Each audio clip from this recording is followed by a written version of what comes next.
Grandma Bertha hurried over, chins wobbling, large nose turning red.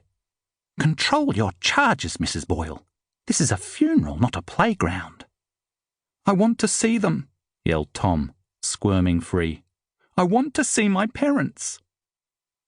Grandma Bertha grabbed his arm in a vice-like grip. She shoved Tom and Harry along the front row and pushed them into their seats. "Stay here and don't move," she hissed. "We are in God's house. God is all-seeing and all-knowing. He will punish you boys severely for any further misbehaviour." Tom looked at his brother, and an understanding passed between them. Grandma's threat was an empty one.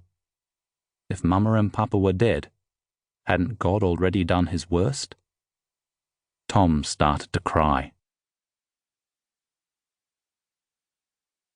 Chapter 2. Isabel Abbott approached St. Mary's with shaky steps. The imposing sandstone cathedral built in the Gothic style was too grand, too public for her personal sorrow. A gloomy sheet of cloud lay over everything. Raindrops dripped down her veil and off her nose. She loved rain in the ranges, but here in Hobart, it just emphasised the tragedy of the occasion. Mothers should not bury their sons. She stumbled as a wave of anguish stole the strength from her legs. This ordeal was almost beyond her.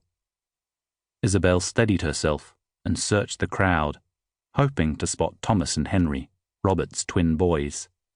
She hadn't seen them for 6 long years, but the children were nowhere in sight. Isabel had insisted on coming to the funeral alone. That was a mistake. She suddenly longed for a friendly face, someone to share the burden of her grief.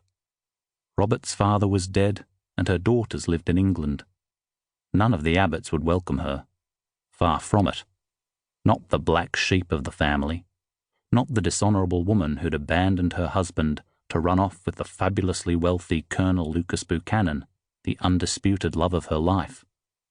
He had died 2 years ago, breaking her heart, leaving Isabel alone at Binburra, their beautiful but remote estate in the Tasmanian highlands, with only a yardman and housekeeper for company. And now her son and daughter-in-law were gone too, laid to rest together at this shared funeral, as requested in a recent caveat to Robbie's will. Isabel had spoken to the police. An intruder, they'd said, a mysterious intruder, bursting into Abbott House and blasting the life from her beautiful Robbie and his wife. But Isabel knew better. That open verdict returned by the coroner? A cover-up to protect the reputation of the Abbott name.